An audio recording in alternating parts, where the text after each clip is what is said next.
Good morning. It's been an interesting week for me dealing with government services. Went into the post office this week, down in Bowie, and I didn't have any problems this week. But, several people right in a row coming out the door, every one of, stupid post office, can't they get, and on and on and on, right? Now, if you understand the Bowie post office where I live in the portion of Bowie, you would understand that. Because we moved there a little over 10 years ago, and right after we moved in there, the entire community had to have a meeting with the postmaster. And it was because, with missed deliveries, all kinds of other problems. So we had about 30 of the people in the neighborhood show up for the meeting with the postmaster. And he stood up and said, oh, well, it's not really a problem. And if you got a problem, you need to bring them down to me and I can fix it. Literally, a pile of people stood up, all of them walked up here. This is from today, one after another. It was almost a joke, it was so pathetic. If you've ever watched, years ago there was an episode of Cheers where Cliff Clavin delivered mail to an apartment complex. And he goes down the hall and delivers all the mail and he walks out, and as soon as he walks out, all the doors open up and they'll come and trade mail. That's like my neighborhood. We are constantly trading mail. The worst day we had, I got 11 pieces of mail to me several years ago, not one of which was addressed to my house. They were addressed to 5 or 6 different places, one of which was in Illinois. Okay? That's common for our post office. As a matter of fact, the one postmaster years ago who we tried to get to fix it said, well, he was a postmaster at 2 Bowie post offices. Turned out he phoned the one, they said, oh, he's at the other one for the day. Turned out he phoned the other, oh, he's down at the other one for the day. He was taken off work completely and they thought he was working at a different one. The point is it got so bad I couldn't get delivery. I finally got a post office box that I bought down in Bowie for some of my special packages. I found out they can't even get it from the back room to the box without losing it. Many times it gets lost. It gets tracked all the way into the post office, but gets lost before it gets into the box. In addition to that, this week, we put our recycling and our trash out. We're now down to 1 day per week for everything. Like if you live in PG County, you understand that. Well, guess what? Usually once or twice a month, or once every month or two, rather, it'll happen, where they skip my house. They'll come down the street, both sides, we'll have at the end of a cul-de-sac, 2 people doing it, they'll get to the end, we're right in the middle, and they forget, oh, neither one did our house. So we have a full recycling bin there. So I went to the county, put in the online form, filled it out, said, look, it happened again, get somebody out here to get it. Prince George's County answered and said, make sure you put your trash out on time. The issue's been closed. Gee, thanks, guys. I put my trash out the night before. It was certainly out on time. My point is this. It's not to sit up here and simply complain. My point is that I have no confidence in the federal government. I have no confidence in the Postal Service. And I have no confidence in Prince George's County government. I could go on and on and on because the reason is those are entities by men. What I do have confidence in, and what these verses are going to be talking about, is I have confidence in the Lord, and I have confidence in the fact that I am going to be resurrected when Jesus Christ comes back, assuming that I'm not taken directly there before I die. But the fact is, if we're placing our confidence in man, we're going to have problems, especially if you're placing your confidence in the government. If we're placing our confidence in God, it's solid. Now let's start off on these verses. We're going to look at verses 9 through 12 to start with. If we look at verse 9 in chapter 4, it says, now as to the love of the brethren, you have no need for anyone to write to you, for you yourselves are taught by God to love one another. For indeed you do practice it toward all the brethren who are in Macedonia, but we urge you, brethren, to excel still more. These are incredible verses, because remember, the setting is Paul had only spent a short period of time with the Thessalonians. And yet what he's saying to them is, you are known for your love everywhere. For one thing, he's saying it was natural for you to follow God and love each other. But in addition to that, if you'll notice, he's not just saying within the local church. Remember, he's talked about it throughout Macedonia, and we've seen before, their reputation went throughout Macedonia. Big area. So these people were known for following God, even though they had very little instruction. It's a great testimony to what they were doing. But if you look in the end, it says, then Paul says, but we urge you, brethren, to excel still more. Now the first thing, if you look at that, is that kind of looks like criticism, but it's not. What Paul is saying is, you are doing wonderful, but no matter how wonderful you do, it can get even greater and greater. So it's actually an encouragement here. But what Paul's simply saying is, your love is really showing through. And one of the things you got to remember is when your love shows through for Christ, and for each other. It's going to make it easier to witness to people. It's going to make it easier to draw people into the church. If you have a church that's filled with hatred and anger and everything else and arguments, and then you say to your neighbors, hey, come on down and join us, what do you think they're going to say? On the other hand, if you're known for your love for each other, it's going to be something people will look at and go, wow, that's an incredible group. I want to be part of it. Now, if we go on to verses 11 through 12, verse 11 says, and to make it your ambition to lead a quiet life and attend to your own business and work with your hands, just as we commanded you. These verses have been taken out of context quite a bit. So it's very important that we take these verses in context. And by the way, I kind of have to laugh here because the first thing I see is, and to make it your ambition to lead a quiet, and actually in one translation it's strive eagerly to be quiet. Which, it's kind of like jumbo shrimp, if you know what I'm saying. It doesn't really go together. Or the one I love is, I heard somebody talking about this week, was a near miss. A near miss is a hit. That's not a near miss. It's a near hit. But the point is that whether we're talking about oxymorons, to me it sounds kind of weird to hear, strive eagerly to be quiet. The problem is here is this is often applied to things like gossiping. Now, I'm not pro-gossip, don't get me wrong. But what people say is, this is talking about you need to be quiet. You need to live a quiet life. You need to not gossip. That's not the context. The context, if you look in the next verse, is about working so that we're not dependent on other people. So again, I'm not pro-gossip. And I've also heard this verse used to tell people you shouldn't be out joking around. It's got nothing to do with that. It's not in the context. The fact is, this context is specifically talking about working. And in the next phrase, if you look at it, it says, to work with your hands. You ever met somebody who's anti-technology because technology is evil? Now, admittedly, technology gets misused for evil a lot. But I'm not necessarily anti-technology. It's not the technology that's bad. It's how people might use it. But people will use a verse like this to say, you need to be working with your hands. If you're doing an intellectual job, you're not really working. That's got nothing to do with this. In the culture that this was written in, work with your hands was what everybody did. If you were in that, he wasn't talking to the upper class elites. He's just saying to them, guys, go out and work. Don't be lazy. And that's all it's saying. It's not some kind of there's nothing to be read into this or anything else. It's just do your work, earn your living, support yourself. And the reason for this, if we look in verse 12, is so that we may behave properly towards outsiders and not be in any need. What Paul's saying here is very simple. What he's saying is, don't be going in, and essentially, some of the people might think, hey, we're already saved. We're saved by God. Now we're spiritual, and because we're spiritual, somebody should just take care of us and we'll be spiritual. No, Paul's saying, work at your job. Earn a living. Remember, when Paul went out as a missionary, but he also made tents to earn a living. And the reason is because what he's saying is, what kind of a testimony is it if we go and live off of someone else without trying to work, and we're able to work, and we're just living off of someone else? That's not much of a testimony. Now, this is not applying to people who are disabled. This is not applying to people who are in true need. That's not what I'm saying. This is Paul talking to people who are able to work. That's why in another section, Paul actually says, if they can work and they don't work, don't feed them. Evidently, there must have been some kind of a little problem cropping up in Thessalonica where some of the people thought, hey, Christ is coming back soon. I don't have to do anything anymore. And I think this is what he's getting to here, is that there are normal, natural, daily needs that need to be taken care of. Now we're going to get to some verses, and we're going to take a little more time on these verses, that I find some of the most exciting verses in the Bible. And I've used them many times. If you look at verse 13, it starts off with, but we do not want you to be uninformed, brethren, about those who are asleep, that you may not grieve as do the rest who have no hope.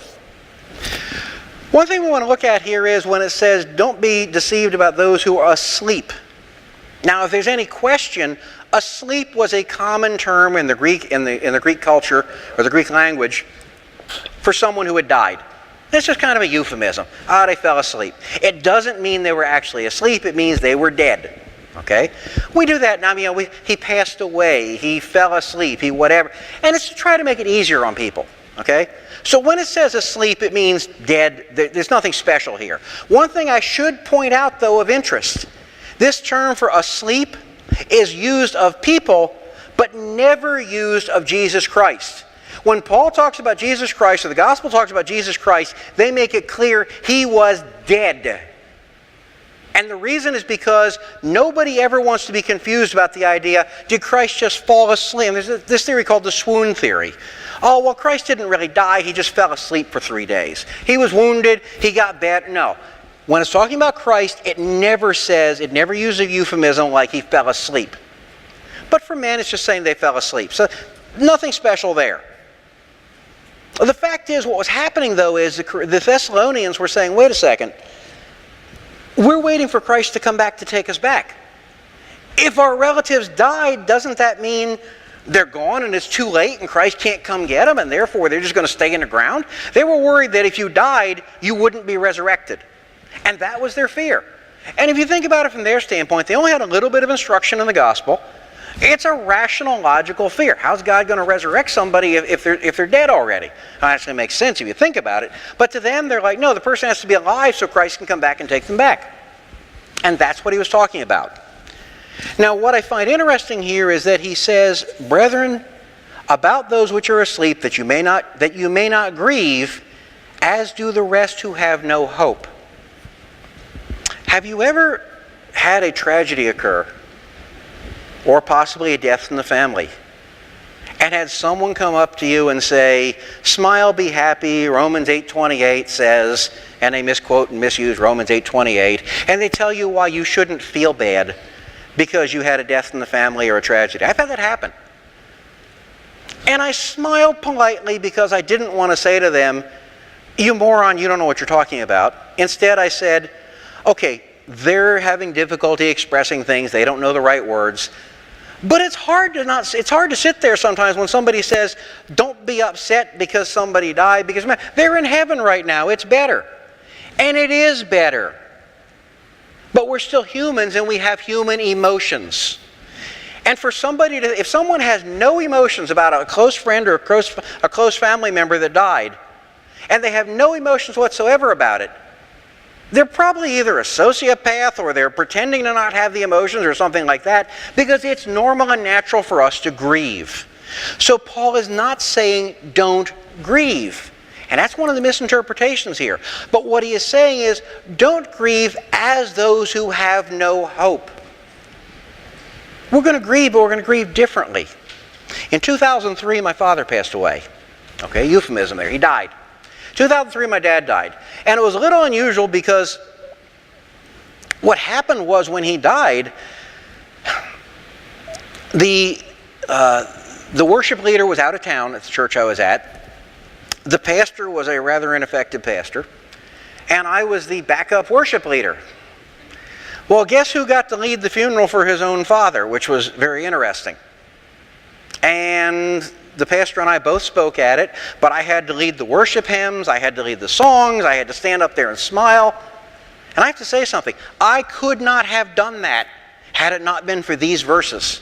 And these verses are the verses I spoke on. And the reason was because I was grieving, but not in the way of a person who has no hope. If a non-Christian dies, they are going to hell. The best thing a non-Christian might think is, oh, well, they just died and they're gone forever. Well, that's not true. But even if you think that, that's not good. A believer can say, he died. I'm upset. It hurts. But even though it hurts, I know they're in heaven and I know I'm going to see him again. You know, it's funny, if you've ever had the chance to do a funeral, as far as leading a funeral or speaking at a funeral, there's 3 types of funerals, and you have to handle them totally different. The one funeral is a person who almost certainly was not a believer. It's a very, very difficult funeral to do. And I've done that before. But it's a very difficult sermon to do. And frankly, you have to change entirely how you speak. You don't mince words about the gospel, but you also don't stand up there and try to insult the people. You have to basically talk around the person, essentially. If it's a person, the second category of funeral is one where it's like, well, they made a profession of Christ, but they never really lived like it. We don't know if they did. We don't know if they... And that's another one you have to handle differently. But the third type of funeral is the one that don't get me wrong, I don't look forward to people dying. But I look forward to this type of funeral. It's when someone lived a life, and I know by their profession and their life they were absolutely a Christian. And I almost always go to these verses right here. Because that's the person I can say to them, you know something, we are sad because we missed them. But even though we're sad, yes, we're not going to grieve like those who have no hope, because we know that person is going to be resurrected. And when it's talking about resurrection here, it's talking about the physical resurrection that's going to come in the future. But the fact is, again, it's so different to deal with a funeral when you know that person was a believer. It makes it so much easier. Not that we don't miss them, but that we miss them, but we still have a hope that's different from the non-believers. Now, if we look at verse 14, it says, "For if we believe that Jesus died and rose again, even so God will bring with him those who have fallen asleep in Jesus." This is the basis for the hope. Without verse 14, verse 13 makes no sense. To simply say, we got a hope. Okay, great. I got a hope in Twinkies. That doesn't do me any good. Well, actually, I don't like Twinkies, but other baked goods I have a fondness for. And pizza, of course, but off the subject. The point being is that we have a hope based on the resurrection of Jesus Christ. And what's interesting here is the verse starts with, "For if we believe Jesus died and rose again." That almost makes it sound like if, well, maybe, maybe not. That's not what it is in the original. In the original, Greek breaks conditional clauses down into different types of clauses. And in this case, there's at least 4, maybe 5 different ones, depending on how you interpret it. But this is called a first-class conditional clause. And what that means is, in the Greek, this is saying, Paul's making an argument, and in the argument he's saying, if, and I'm assuming this is absolutely true. And the reason he's doing that is Paul obviously believes it, but just he's following a logical argument here. And he's saying, so he's not saying if, maybe, maybe not. But the point is he's saying if, and I believe that, if, and for the sake of argument, we're saying this is true. If we believe that Jesus died and rose again, even so God will bring him those who have fallen asleep in Jesus. Now, why is he making that argument? He's making that argument because what he's saying is the basis for the resurrection to come of people is whether you believe in Jesus Christ and his resurrection from the dead himself. If Jesus didn't rise from the dead, well, you could forget about the people rising from the dead. But if Jesus has risen from the dead, there's already a precedent for someone coming back. Admittedly, he was God, but it was God that brought him back, and the same God that will bring us back. And that's what he's talking about there. So this is the basis for it. Without this basis for it, we got nothing to depend on. I mean, let's face it. If it weren't for Jesus rising from the dead, we have no reason for hope. But he did rise from the dead. Now in verse 15, it says, "For this we say to you by the word of the Lord, that we who are alive and remain until the coming of the Lord shall not precede those who have fallen asleep." First thing we need to talk about is what is this resurrection he's talking about? Because some people believe it is a non-physical resurrection. This is a physical resurrection of the bodies, okay? Now, one thing I will say is, I don't have a clue as to how God is going to sort out on an atomic level or anything else who goes to water, how he does it, or even if we'll have atoms at that point in time. But at some point in time, the God who created the universe is capable of figuring out how to put us back together. When Jesus came back, it was enough that the people could look at him and they could say, "Hey, wait, that's Jesus.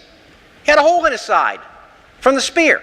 I think we're going to be patched up if we got injuries." But the point is that he got a hole in the side to show who he was. Somehow we're going to be resurrected. The mechanics of it, I don't have a clue.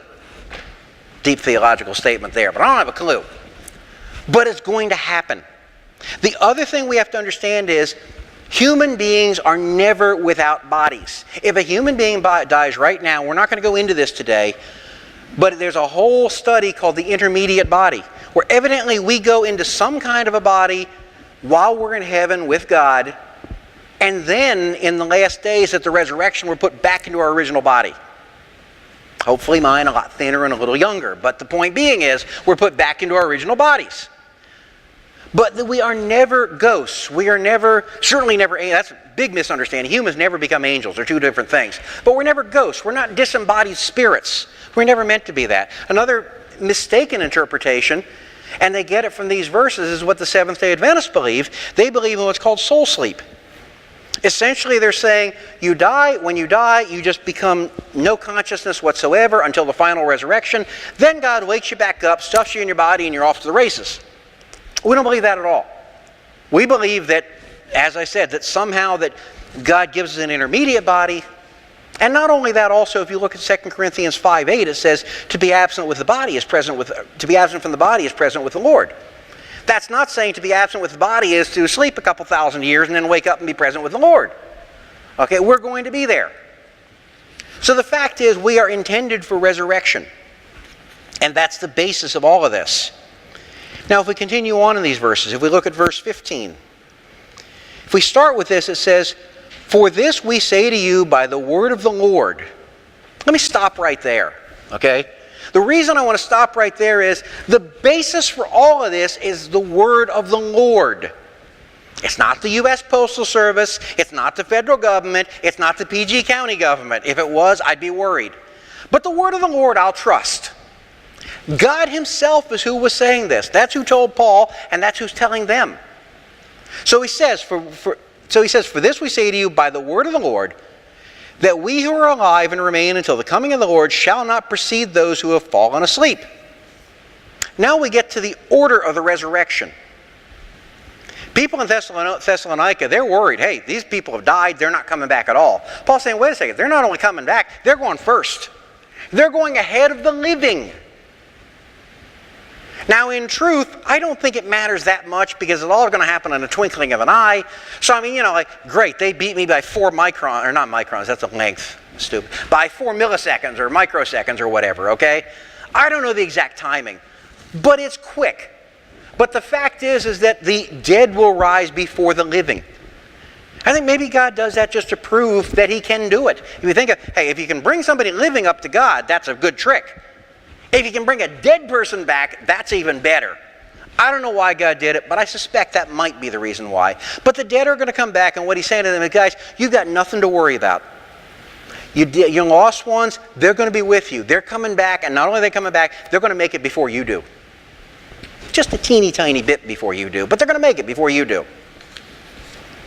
We now look at verse 16. It said, "For the Lord himself will descend." Stop right there. The Lord himself. That is important. And the reason is because, especially in that day, it was common to send an emissary, an ambassador, a representative. You know, if Caesar passed a law, do you think Caesar went around to each town and said, "Hi, I'm Caesar, would you please listen to me? I've got a law for you"? No. Caesar would send his emissaries, his representatives. If somebody went to meet with another country for a treaty, they would usually send the emissaries first. The fact is, what he's saying here is, it is not going to be the angels coming back. It's not going to be somebody else coming back. Jesus Christ himself, the Lord himself, will descend from heaven. That's who's coming back for us. He's not leaving it to somebody else, but it's going to be Christ himself. And if we continue reading, it says, "Will descend from heaven with a shout, with the voice of the archangel, with the trumpet of God, and the dead in Christ shall rise first." These are areas that are always fascinating to study. We don't know a lot of details, though, to be honest with you. The first thing we can see, though, is Christ will be descending from heaven. He's going to actually come to the earth, at least into the atmosphere, to bring his people to him. Don't know any more details than that, but we know that. Secondly, you're going to see shouts, voice of an archangel, and trumpets.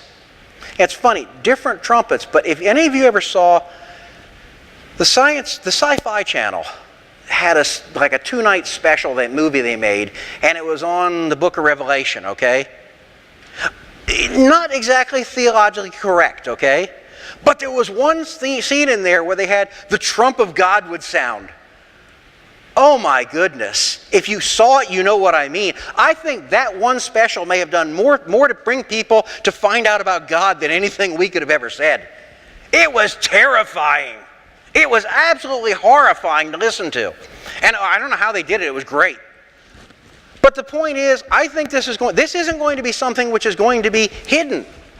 The trump of God, the shouts, it may be quick. But this is not going to be hidden. Not only that, if you think about it, first off, are these the trumps that are the trumps in Revelation? Don't get confused. No, they're not the same trumpets as the book of Revelation.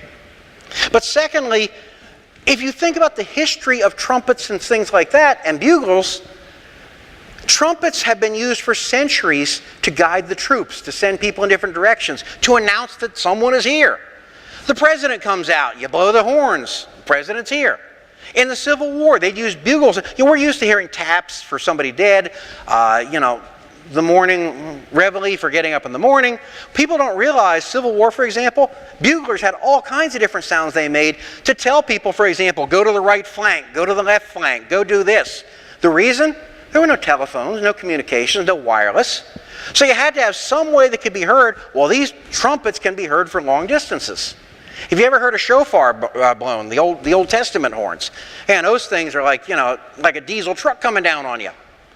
So it's going to be, whatever it is, it's going to be big when Christ comes back in this case. We also see from this, obviously, the dead will rise first. What about people who have decomposed? What about people who have been cremated? I've actually had people say to me, is it okay to be cremated because will I be resurrected? Yeah, you'll be resurrected, as long as you're a believer. You're going to go to heaven.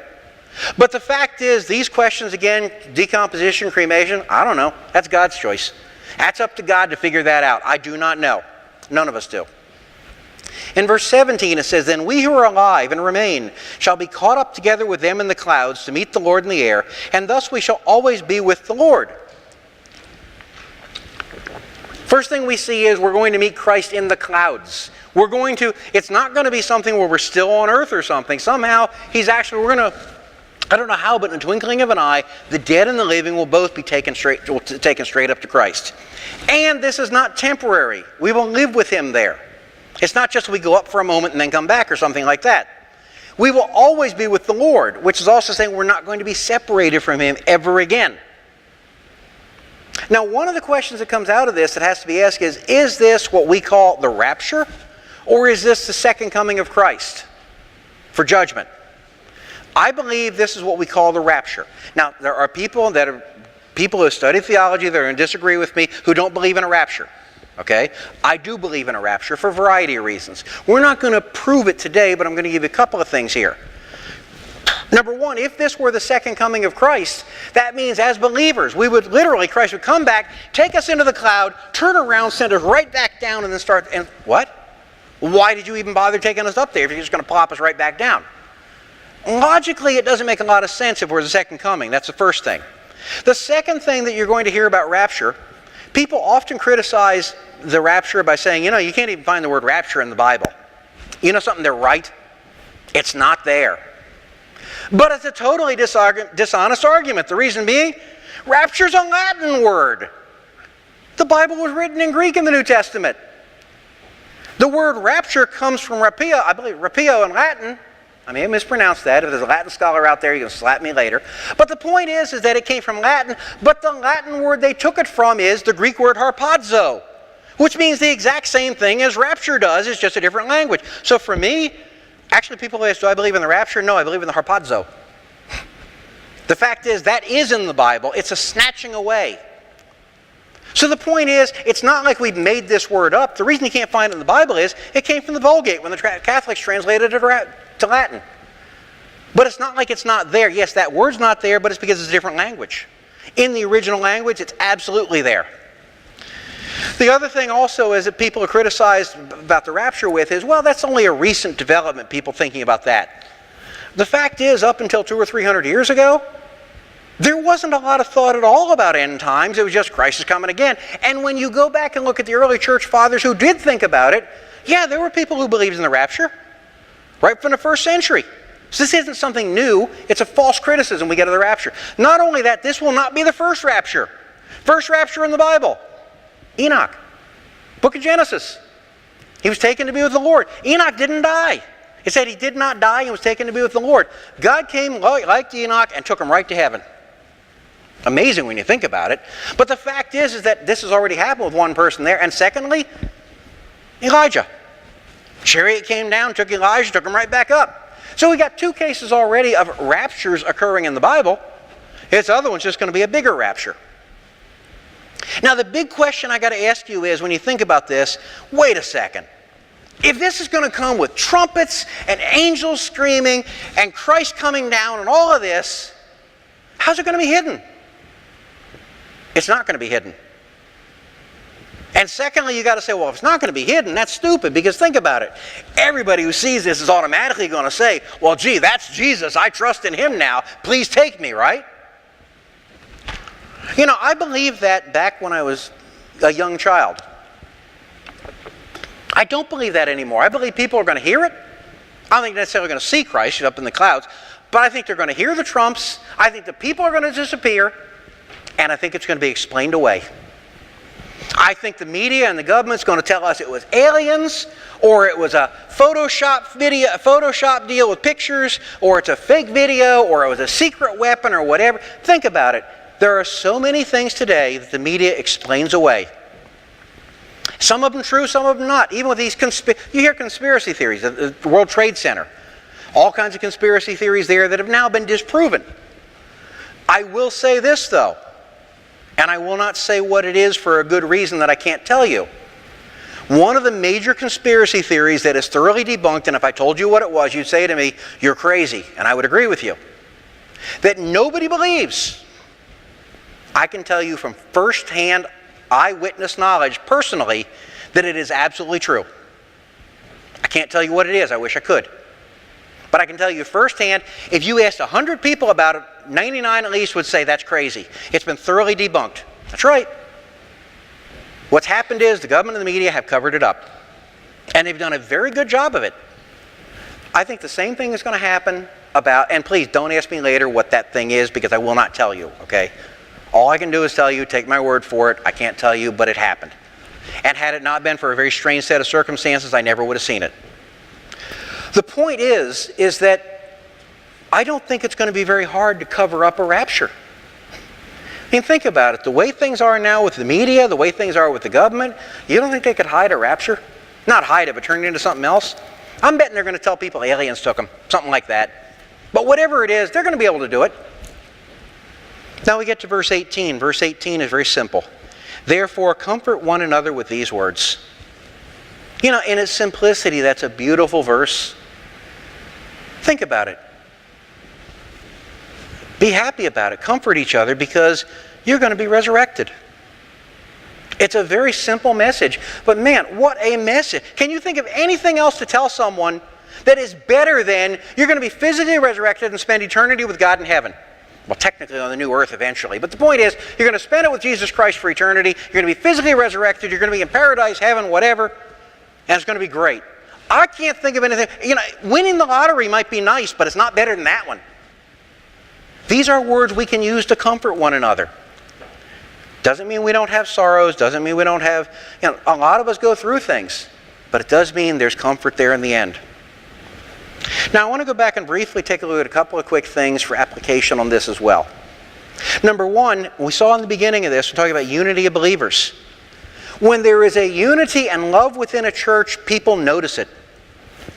How many times, if you've ever gone out and visited churches before you found this, I don't know, some of us, like Gene, grew up in this church. Others, like me, went around church, trying to find one that was preaching the Word of God and find a church. But sometimes you walk into a church and you get this spirit within it that's kind of like, whoa, these people really don't like each other. And it's not something that draws you back. And then other times you walk in and it's like, wow, this is peaceful. I can feel God at work here. That's the kind of church we want to be. I think it's the church we have become. But that is the kind of church we want to be to draw people in. Because people are not going to be drawn into, oh, this is a hateful place, let's join it. No. We need to show love to each other within the church, which I think we do a pretty good job of here, as the Thessalonians did as well. The second thing is, let's talk about the resurrection. Because of the resurrection, I can live with confidence, and so can you. We will have a physical resurrection because it's from God's Word. He said it, and it will happen. Man, there is nothing that can make you live more confidently than that does. That is the ultimate. And I got news for you. If I was depending on the federal government for the resurrection, it wouldn't happen. And then they'd tax me for it. If I was depending on the post office for the resurrection, they'd probably deliver me to the wrong place. If I was depending on the PG County government for the resurrection, they'd claim it was already done. I don't have confidence in any governmental or man-made entity. I have confidence in God Himself and in Jesus Christ that I will be resurrected and spend eternity with God. That's the confidence. That's where it comes from. God will do it, and it all relates to the fact that God will do the resurrection because of what He said He's going to do. Now, the final thing I want to cover under the application is a few eschatology issues. I don't want to solve the eschatology issue. Eschatology literally means last days, or study of the last things, if you broke it down in Greek. But the fact is, there are differing views on what's going to happen. Some believe in a rapture, some don't. Some believe in a millennium, some don't. We can go on and on and on. Okay? I think it's a good thing to study, but it's not a good thing to argue about. Because for one thing I should say is that even though I believe that I'm correct with the rapture, and many people agree with me there, and I agree with them I should say, even though I believe the millennium is going to exist and things like that, no one can be 100% sure from the Bible on the exact eschatology that's going to happen. And the reason? I think God gave us a lot of this, but God said you don't really need to know all of it. It doesn't matter to your what you need to know is Christ is coming back for you and you're going to be resurrected. And He was gracious enough to give us books like Revelation and some of the chapters in the Gospels to tell us what's going to happen in the end times. But the core belief isn't about understanding, and I know as a human, well, hey, let's face it, when I was growing up, a lot of you probably the same as me. You know, once I became a Christian, what did I want to study? End times, Revelation, you know. Is it going to be helicopters, or is it going to be God, or locusts, or all these different things? You know, Hal Lindsey's book was big back then, Late Great Planet Earth. Let's face it, it's fascinating. And it's great to study. But it doesn't really matter when it comes to Christian unity in that respect. I would say this, though. Whatever view we have of the end times, there is one thing we can be sure of. There's one thing we can have confidence in. And that is the resurrection. The resurrection is coming, and the resurrection is coming for... And in truth, unbelievers are going to be resurrected too, but for a very different reason. When we talk about the resurrection, we're talking about being resurrected and taken to heaven. Unbelievers are going to be resurrected and go to hell, eventually. They're going to have their bodies too. But the fact is, the resurrection of Christians who are going to spend eternity with Christ, that's what we can be sure of. And as far as the eschatology goes, it's interesting. I enjoy it. It's a lot of fun. We're not going to study the book of Revelation next week or anything like that because, frankly, I'd rather study some of the other things in the Bible right now that are more applicable to our life right now. Let's go ahead and pray.